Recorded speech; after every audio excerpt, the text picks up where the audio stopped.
Arguments అని thumbnail పెట్టుకోవచ్చు. సుప్రీంకోర్టులో అసలు ఏం జరిగింది మినిట్ టు మినిట్. ఫస్ట్ ఇది ఇవాళ విచారణ జస్టిస్ విక్రమ్నాథ్, జస్టిస్ సందీప్ మెహతా. ఇప్పుడే జాయిన్ అయిన వ్యూవర్స్ కోసం, ఎందుకంటే మధ్యాహ్నం 1 గంట న్యూస్ జాయిన్ అయిన వ్యూవర్స్ కోసం అసలు ఇవాళ సుప్రీంకోర్టులో ఏం జరిగింది మినిట్ టు మినిట్ నేను వివరించి చెప్తాను. జస్టిస్ విక్రమ్నాథ్, జస్టిస్ సందీప్ మెహతా నేతృత్వంలోని ధర్మాసనం ముందుకు ఇవాళ అరౌండ్ 11:50కి ఇవాళ ఈ కేసు విచారణకు వచ్చింది. దాదాపు 35 నిమిషాల నుంచి 40 నిమిషాల పాటు ఆర్గ్యుమెంట్స్ విన్నారు. సో మొదలు రాజారాం యాదవ్ గారు ఫోన్ లైన్ లో ఉన్నారు, మీరు వెయిట్ చేయండి. రాజారాం యాదవ్ గారు మినిట్ టు మినిట్ ఆర్గ్యుమెంట్స్ చెప్పిన తర్వాత మళ్ళీ మీ దగ్గరకు వస్తాను. So justice Vikram Nath, justice Sandeep Mehta నేతృత్వంలో ధర్మాసనం ముందు విచారణకు వచ్చినప్పుడు ముందుగా సీనియర్ అడ్వకేట్ అభిషేక్ మను సింఘ్వి వాదించారు. ఏం చెప్పారంటే సుప్రీంకోర్టు ఎక్కడా 50%కు మించిన రిజర్వేషన్ అనవసరమని చెప్పలేదు.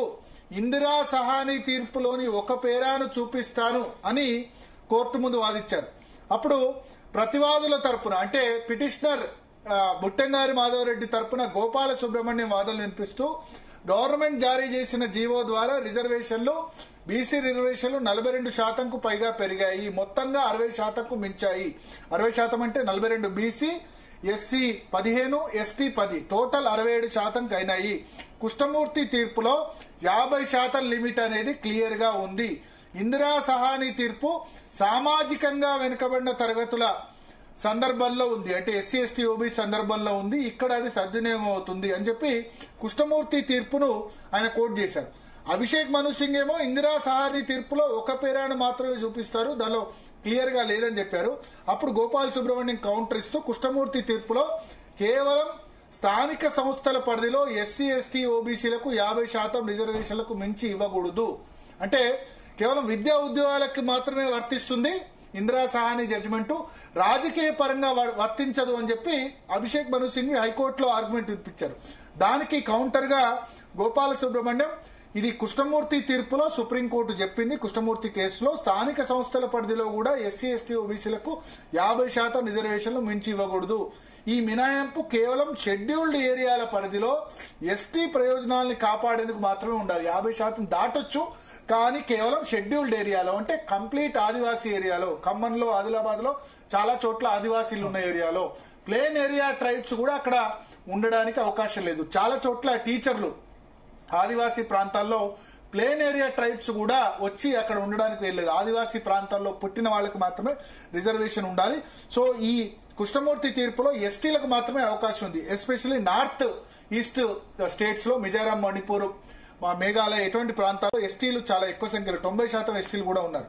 సో అప్పుడు గోపాల్ సుబ్రహ్మణ్యం ఇప్పుడు ప్రభుత్వం ఓబీసీల కోసం రిజర్వేషన్ పెంచింది, దీనివల్ల 67%కు చేరింది అని ఆయన కృష్ణమూర్తి తీర్పును ఉటంకిస్తూ అభిషేక్ మను సింగ్ ని కౌంటర్ చేశారు. అప్పుడు జస్టిస్ విక్రమ్నాథ్ ఏం క్వశ్చన్ చేశారంటే ఒకవేళ ఓబీసీల రిజర్వేషన్ పెంచితే అదే సమయంలో ఎస్సీ ఎస్టీల రిజర్వేషన్ తగ్గించాలి కదా, అంటే 50% దాటొద్దంటే అన్నప్పుడు గోపాల్ సుబ్రహ్మణ్యం అదే నేను చెప్పాలని చూస్తున్నాను, మహారాష్ట్ర కేసులో కూడా ఇది అనుమతించలేదు సుప్రీంకోర్టు, మహారాష్ట్ర కేసులో ఇది అనుమతించలేదని మీ జడ్జెస్ మీ లార్డ్షిప్స్ చెప్పారు, అంటే వికాస్ కిషన్ రావు గవాయ్ కేసులో దాటలేదని చెప్పారు. అప్పుడు తాత్కాలిక స్థాయిలో ఇందిరా సహాని తీర్పుకు మినహాయింపునివ్వాలని చూస్తున్నారు, ఇందిరా సహాని జడ్జిమెంట్ కూడా మినహాయింపునివ్వాలని తెలంగాణ రాష్ట్ర ప్రభుత్వం చూస్తుంది అని చెప్తూ గోపాల సుబ్రహ్మణ్యం ఆర్డినెన్స్ 30th మార్చిన జారీ అయింది, అసెంబ్లీ సమావేశమైన తర్వాత అది 2 వారాల్లోనే ల్యాప్స్ అయింది, ఆర్డినెన్స్ ఎక్స్పైర్ అయింది, ఆ తర్వాత జారీ చేసిన జీవో ఏ అధికారం ఆధారంగా జారీ చేశారో చెప్పడం లేదు. అంటే బీసీ రిజర్వేషన్ 42%కు పెంచుతూ ఏదైతే రాష్ట్ర ప్రభుత్వం జీవో జారీ చేసిందో ఆ అధికారం రాష్ట్ర ప్రభుత్వానికి ఎక్కడి నుంచి వచ్చింది, 67% రిజర్వేషన్లు ఇవ్వడానికి రాష్ట్ర ప్రభుత్వానికి ఎక్కడి నుంచి అధికారం వచ్చిందో ఆ జీవోలో చెప్పలేదు అని చెప్పినప్పుడు ఇంకో న్యాయవాది మాట్లాడుతూ ఆర్డినెన్స్ కానీ బిల్లు కానీ ఎక్కడా నోటిఫై కాలేదు, అంటే అంతకుముందు ఆర్డినెన్స్ జారీ చేశారు, ఆ తర్వాత అసెంబ్లీలో బిల్లు కూడా ఆమోదించారు, ఈ రెండింటిని ఎక్కడా నోటిఫై చేయలేదు. నోటిఫై చేయాలంటే గవర్నర్ ఆమోదం అవసరం, గవర్నర్ ఏమో ఆమోదం ఇవ్వలేదు. అప్పుడు సింఘ్వి ఏమన్నారంటే ఇక్కడ చర్చ ఆర్డినెన్స్ మీద కాదు, ప్రభుత్వం తీసుకున్న చర్య మీద ఉంది, అసలు ప్రశ్న 50% రిజర్వేషన్ కు ఇది ఏకగ్రీవమైన తప్పనిసరి పరిమితి అయితేనా అని ఆయన ఆర్గ్యుమెంట్ చేశారు. అప్పుడు జస్టిస్ నాథ్ చెప్తూ కృష్ణమూర్తి తీర్పు స్పష్టంగా చెప్పింది అంటే 50% రిజర్వేషన్ పరిమితి రాజకీయాల్లో ఎక్కడా లేదని సింఘ్వి చెప్పినప్పుడు జస్టిస్ విక్రమ్నాథ్ జోక్యం చేసుకుంటూ కృష్ణమూర్తి తీర్పులో స్పష్టంగా ఉంది. ఇందిరా సాహ్ని కేసులో విద్యా ఉద్యోగాల్లో ఉన్నా సరే కృష్ణమూర్తి కేసులో ఈ రాజకీయాల్లో మినహాయింపు అన్నది కేవలం షెడ్యూల్డ్ ట్రైబ్స్ కు మాత్రమే వర్తిస్తుంది, ఎస్టీలకు ఆదివాసీ ఏరియాలో ఉన్న ఎస్టీలకు మాత్రమే వర్తిస్తుందని కృష్ణమూర్తి జడ్జిమెంట్ క్లియర్ గా చెప్పింది అన్నప్పుడు సింఘ్వి ఏమన్నాడంటే ఇక్కడ హైకోర్టు ఉత్తర్వు ఎక్కడా కృష్ణమూర్తి కేసు గురించి చెప్పలేదు. హైకోర్టు ఉత్తర్వు కేవలం వికాస్ కిషన్ రావు గవాయి తీర్పు మీదే ఆధారపడి ఉంది. అంటే మహారాష్ట్ర కేసు మీదే హైకోర్టు చెప్పింది తప్ప కృష్ణమూర్తి కేసును హైకోర్టు ఉటంకించలేదు. కాబట్టి హైకోర్టు తీర్పు మహారాష్ట్ర కేసు జడ్జిమెంట్ ఆధారంగా ఇచ్చారు కాబట్టి దాని మీద మేము స్టే కోరుతున్నాము, కృష్ణమూర్తి కేసు మీద హైకోర్టు జడ్జిమెంట్ ఇవ్వలేదు అని అభిషేక్ మను సింఘ్వి ఆర్గ్యుమెంట్ వినిపించారు. అప్పుడు జస్టిస్ నాథ్ ఏం చెప్పారంటే మీరు ఒక విషయం చెప్పాలి, ఆర్డినెన్స్ జారీ చేశారు, బిల్లు జారీ చేశారు, జారీ చేసిన తర్వాత అవి ఇంకా ఫైనల్ కాలేదు. సరే ఆర్డినెన్స్ అంటే ల్యాప్స్ అయింది ఎందుకంటే బిల్లు చేశారు కాబట్టి, అవి ఫైనల్ కాకముందు అంటే బిల్లు ఇంకా గవర్నర్ ఆమోదం పొందక ముందే మళ్ళీ ఎట్లా జీవో జారీ చేశారు? ఆల్రెడీ బిల్ గవర్నర్ దగ్గర పెండింగ్ లో ఉంది కదా, పెండింగ్ లో ఉన్నప్పుడే జీవో ఎందుకు జారీ చేశారు? చాలా మంది రాష్ట్ర ప్రభుత్వాన్ని ఈ విషయంలో తప్పుపట్టారు. ఒకవేళ సుప్రీంకోర్టు 3 months పరిధిని మించితే 3 months లో గవర్నర్ కాకపోతే నోటిఫై చేయమంది కదా, మీరు ఎందుకు నోటిఫై చేయలేదని క్వశ్చన్ చేశారు చాలా మంది. చేసినప్పుడు జస్టిస్ నాథ్ కూడా అదే క్వశ్చన్ చేశారు. ఆర్డినెన్స్ కానీ బిల్లు కానీ జారీ చేసిన తర్వాత దాన్ని నోటిఫై చేయకుండా లేకపోతే అది ప్రాసెస్ ఇంకా ఫైనల్ కాకుండా దాని కంప్లీట్ కాకుండానే మళ్ళీ జీవో ఎట్లా జారీ చేశారని క్వశ్చన్ చేసినప్పుడు సింఘ్వి ఏం చెప్పారంటే ఆర్డినెన్స్ ల్యాప్స్ అయిపోయింది, అసెంబ్లీ వన్స్ బిల్ పాస్ చేసిన తర్వాత ఆర్డినెన్స్ ల్యాప్స్ అయిపోతుంది. సో అదే చెప్పారు. ఈ ఆర్గ్యుమెంట్ కరెక్ట్ కాదు ఆర్డినెన్స్ గురించి చర్చించడం, ఎందుకంటే ఆర్డినెన్స్ ల్యాప్స్ అయిపోయిన తర్వాత మళ్ళీ ఆర్డినెన్స్ గురించి ఎందుకు చర్చిస్తారు అని సింఘ్వి క్వశ్చన్ చేస్తూ ఆర్డినెన్స్ జూలైలో జారీ అయింది, దానికి ఆర్డినెన్స్ లోపు 6 నెలల లోపల ఆర్డినెన్స్ ఎప్పుడైతే జారీ చేస్తారో 6 నెలల లోపు దాన్ని శాసనసభ ఆమోదించాలి, శాసనసభ ఆమోదించింది కాబట్టి ఆర్డినెన్స్ గురించి ఆర్గ్యుమెంట్ కరెక్ట్ కాదు అని చెప్పారు.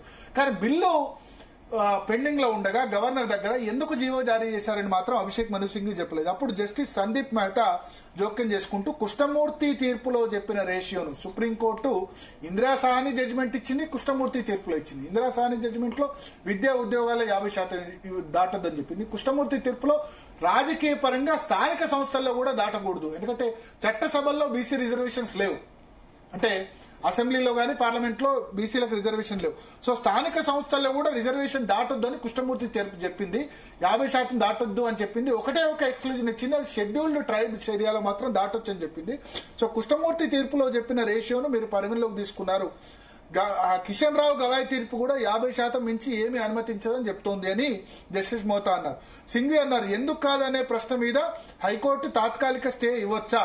మొత్తం ఉత్తర్వులో 36 పేజీలు హైకోర్టు ఇచ్చింది, కానీ 36 పేజీల్లో ఎక్కడా కూడా ఈ స్టే జీవో మీద స్టే విధిస్తూ జీవోను కొట్టేస్తూ సరైన కారణం చెప్పలేదు. ఎలాంటి ప్లీడింగ్స్ లేకుండా ఇచ్చారు, ఎలాంటి రీజన్ లేకుండా హైకోర్టు జడ్జిమెంట్ ఉంది కాబట్టి మేము హైకోర్టు తీర్పు మీద స్టే అడుగుతున్నాం.